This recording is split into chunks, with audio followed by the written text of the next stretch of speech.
तो प्यारे बच्चों, आज हम बात करेंगे subject political science code number 028 की मार्किंग स्कीम के बारे में, जो कि आपका प्री बोर्ड एग्ज़ाम हुआ था टर्म 2 का, वो भी इवनिंग शिफ्ट की। मैंने मॉर्निंग शिफ्ट की भी आंसर की अपलोड कर रखा है, जैसे बिजनेस का और जियोग्राफी का। तो जो बच्चे वो ले रखे हैं सब्जेक्ट, वो प्लेलिस्ट चैनल पर विजिट करके देख सकते हैं और अपने डाउट क्लियर कर सकते हैं। ये वही आंसर की है जो स्कूल को प्रोवाइड की जाती है, जिससे आपकी कॉपी चेक होती है। अगर मान लो आपने इस पेपर में कोई गलती की है तो टेंशन नहीं लेना, क्योंकि जो प्री बोर्ड एग्ज़ाम आपका हो रहा है ये आपकी प्रैक्टिस के लिए है, इसका मार्क्स ऐड नहीं हो रहा है, ये चीज़ ध्यान में रखना। तो आप फाइनली जो 26 अप्रैल से स्टार्ट है उसमें कोई गलती मत करना। तो आप इसकी हेल्प से आप अच्छे से तैयारी कर सकते हो। तो स्टार्ट करते हैं, और वीडियो अपने दोस्तों को भी शेयर कर देना ताकि उनकी भी हेल्प हो सके, ठीक है।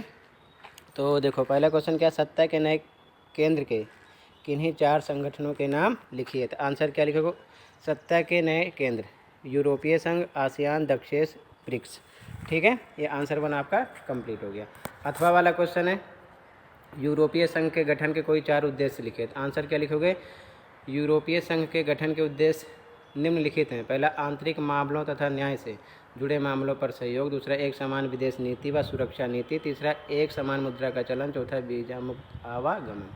क्लियर। अगला क्वेश्चन 2 देखो,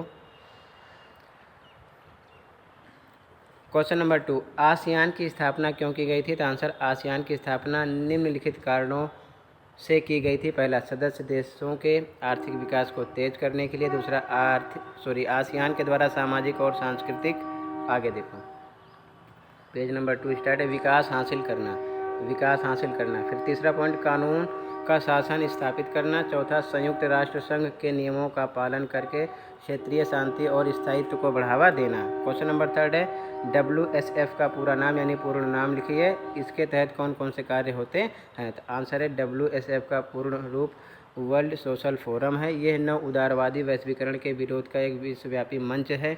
इसके तहत मानवाधिकार कार्यकर्ता, पर्यावरणवादी, मजदूर, युवा और महिला कार्यकर्ता आते हैं, जो समाज कल्याण के विभिन्न कार्य करते हैं। क्वेश्चन 4 है, गठबंधन सरकार से आप क्या समझते हैं। गठबंधन सरकार के बारे में आप क्या समझते हैं। आंसर 4, जब किसी प्रजातांत्रिक देश में बहुदलीय व्यवस्था के अंतर्गत किसी भी एक दल को पूर्ण बहुमत प्राप्त नहीं होता, तो 2 या 2 से अधिक दल मुद्दों पर आधारित संगठन बनाकर सरकार का गठन करते हैं। ऐसी सरकार को गठबंधन सरकार कहते हैं। ऐसी सरकार न्यूनतम साझा कार्यक्रम के तहत काम करती है। मतलब किसी एक को पूर्ण बहुमत ना मिले तो 2-4 पार्टी आपस में मिलकर जो सरकार बनाती है वो गठबंधन सरकार होती है, ठीक है ना। अगला 5वां क्वेश्चन, वैश्वीकरण के आर्थिक प्रभाव का वर्णन कीजिए। तो आंसर देखो, वैश्वीकरण के आर्थिक प्रभाव निम्नलिखित हैं। समान व्यापारिक तथा श्रम कानूनों द्वारा संतुलित आर्थिक विकास। नंबर 2, पश्चिमी देशों द्वारा अंतर्राष्ट्रीय व्यापार के नियमों का निर्धारण। नंबर 3, बहुराष्ट्रीय कंपनियों से घरेलू और लघु उद्योगों को नुकसान। नंबर 4, प्रत्यक्ष विदेशी विनिवेश जैसे आर्थिक सुधारों पूरे विश्व में लागू होना, सुधारों का, ठीक है ना। अगला क्वेश्चन 6, साफ्टा का शाब्दिक अर्थ क्या है। इसके किन्हीं 2 उद्देश्य का वर्णन कीजिए। तो आंसर 6 देखो, आंसर नंबर 6, साफ्टा का शाब्दिक अर्थ है दक्षिण एशियाई मुक्त व्यापार समझौता। इसका उद्देश्य व्यापार संबंधी बाधाओं को दूर करना, व्यापार एवं शुल्क प्रतिबंधों के सभी प्रकारों को समाप्त करने का प्रयास करते हुए अधिक उदार व्यवस्था स्थापित करना, ठीक है। क्वेश्चन 7 क्या है आपका, राष्ट्रीय आपातकाल से आप क्या अभिप्राय है। भारत में 18 माह का राष्ट्रीय आपातकाल कब और किस अनुच्छेद के अंतर्गत लगाया गया था। तो आंसर देखो, इसका आंसर ये, जब किसी देश पर बाहरी आक्रमण होने, आंतरिक अशांति होने पर, देश की अखंडता एवं सुरक्षा को खतरा होने की संभावना हो, तब राष्ट्रीय आपातकाल लगाया जाता है। भारतीय संविधान अनुच्छेद 352 के अंतर्गत आंतरिक अशांति के आधार पर भारत में 18 महीने का राष्ट्रीय आपातकाल 25 जून 1975 को लगाया गया था, ठीक है ना। अगला क्वेश्चन 8 है, क्वेश्चन 8, नई आर्थिक नीति से क्या अभिप्राय है। आंसर है, नई आर्थिक नीति भारत में अर्थव्यवस्था में सुधार करने के लिए 1991 में अपनाई गई, जिसके तहत उदारीकरण और निजीकरण पर बल दिया गया था। 1991 में श्री PV नरसिम्हा राव के नेतृत्व वाली केंद्र सरकार, जिस के वित्त मंत्री डॉक्टर मनमोहन सिंह थे, ने देश में नई आर्थिक नीति लागू की, जिसके बाद आने वाली सभी सरकारों ने जारी रखा, ठीक है ना। सेक्शन भी यहाँ से स्टार्ट होता है। क्वेश्चन नंबर 9 आप देख लो। अब ये क्या वर्तमान समय में आसियान प्रासंगिक है? स्पष्ट कीजिए। इंपॉर्टेंट क्वेश्चन है। हाँ, वर्तमान समय में आसियान प्रासंगिक है। आसियान की प्रासंगिकता निम्नलिखित बिंदुओं द्वारा स्पष्ट की जा सकती है। तो ये अब ऐसे ही खुद देखते चलो। पॉइंट 1 है, ये पॉइंट 2, पॉइंट 3, ठीक है।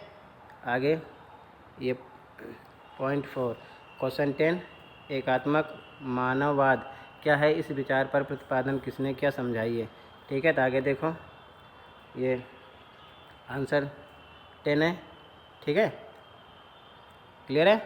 आगे देखो 11 क्वेश्चन है, ये क्वेश्चन नंबर 11 है, ठीक है। और यहाँ पर आंसर नंबर 11 है, ये आंसर नंबर 11 है, ठीक है। देख लो ध्यान से, ये आंसर नंबर 11 जो था आपका, वह देश जहाँ सार्क का मुख्यालय है, बी, ठीक है ना, नेपाल था।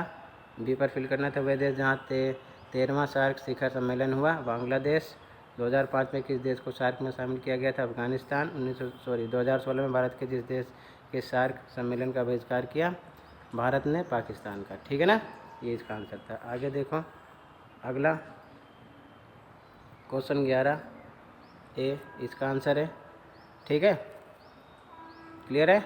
आगे देखो सेक्शन से स्टार्ट हो रहा है, क्वेश्चन नंबर 12, ये उसका आंसर है, ठीक है।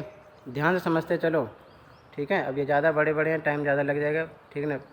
आगे इसी में लिखना है, आलोचना थी इसकी, ठीक है ना, ये आलोचना है। फिर अथवा क्वेश्चन है, अथवा वाला सार्क के सदस्य देश मालदीव के विषय में आप क्या जानते हैं? भारत मालदीव के बीच संबंधों का वर्णन कीजिए। ये इसका आंसर है, ठीक है, पूरा लिख लो, ये इसका आंसर है।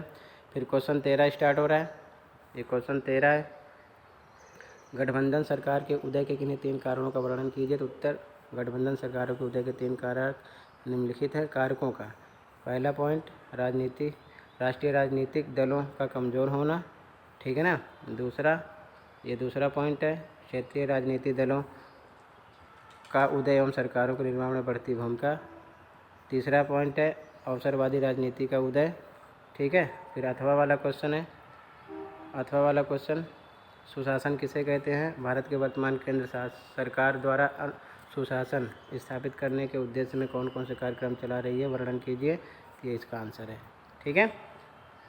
और ये जो योजनाएं हैं, स्वच्छ भारत अभियान, बेटी बचाओ बेटी पढ़ाओ योजना, ठीक है।